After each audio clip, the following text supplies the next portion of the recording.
दोस्तों कैसे हो आप लोग, आशा करता हूँ कि सही होंगे। तो दोस्तों मैं आज एक ऐसी कहानी लेके आया हूँ, वो भी आप लोगों के लिए, जो कि कभी नहीं खत्म होने वाली है। वो हर घर में होती रहती है और हमेशा के लिए। दोस्तों ये कहानी है एक बूढ़े माँ बाप की, जिन्होंने अपने बेटे को अच्छी शिक्षा और अच्छी परवरिश देने के लिए अपनी पूरी लाइफ निकाल देती है बिना किसी संकोच के। और वह बेटा आगे चलकर अपने माँ बाप के लिए क्या करते हैं वो सुनिए, इस कहानी में जरूर सुनिए। जी हाँ, ये कहानी है एक बूढ़े माँ बाप की, जिन्होंने अपने बेटे के लिए क्या कुछ नहीं किया। और वह बेटा क्या करता है कि जब वह बेटा सयाना हो जाता है तो उनकी माता पिता ने उनकी शादी करवा देती है। तो अब उनकी शादी जो हुई है उनकी बीवी के लिए उनका माता पिता एक पहाड़ सा बन जाता है। लेकिन भाई ये बात है ना कि जिस घर में माता पिता हो वो भी दुखी हो, जिस घर में एक बूढ़े माँ बाप हो वह घर किसी जन्नत से कम नहीं भाई, किसी जन्नत से कम नहीं। उस बूढ़े माँ बाप की उम्र घटते घटते करीबन इतना बढ़ गया कि आंखों की रोशनी भी चली गई। तो इस वक्त पे होता है कि उनका जो बेटा है या उनकी बहू है उनको साथ में रहना चाहिए, लेकिन ऐसा नहीं होता। हुआ क्या कि कुछ दिन बीत गया ऐसे ही झंझोल में। उसके बाद उनका बेटा कमाने प्रदेश जब प्रदेश गया तो अब उस घर में उनकी बीवी यानी कि रोहन की बीवी की दबदबा चलने लगी। जी हाँ दोस्तों, रोहन की बीवी की दबदबा चलने लगी।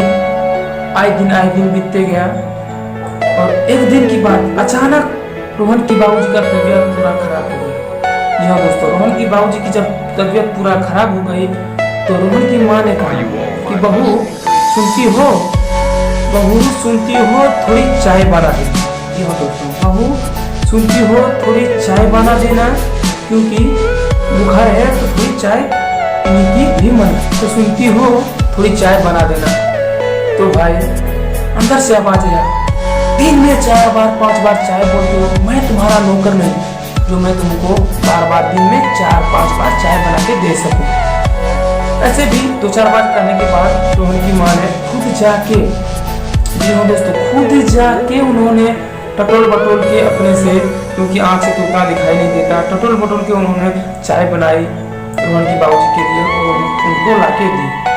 इसी तरह नोक झोंक में रोहन की बाबूजी और उनकी माँ की देहांत हो गई। कुछ दिन बाद, जी हाँ दोस्तों, कुछ दिन बाद रोहन को एक बेटा हुआ जिसका नाम पुनीत रखा गया। जी हाँ दोस्तों, जिसका नाम पुनीत रखा गया।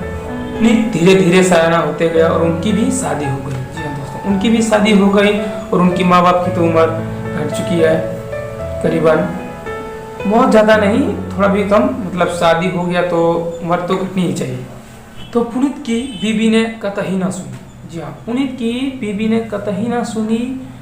रोहन की माँ बाप चिल्लाते रहे, रोहन और उनकी पत्नी चिल्लाते रहे, पुनीत की बीवी और पुनीत ने कतई ना सुनी। उसके बाद रोहन ने अपने बेटे से कहा कि बेटा, कैसी बहू है तुम्हारी, कैसी पत्नी है तुम्हारी जो हमारी बिल्कुल ना सुनती है। तो पुनीत ने कहा कि मेरे बाबूजी, क्या आपने अपने माता पिता की सेवा की थी क्या? तभी ये बात सुन के रोहन और उनकी बीवी की आंखों में आंसू आ गए। कहते ना भाई, जस करनी तस फलनी, आप जब जैसा करोगे ना तब तैसा ही मिलेगा।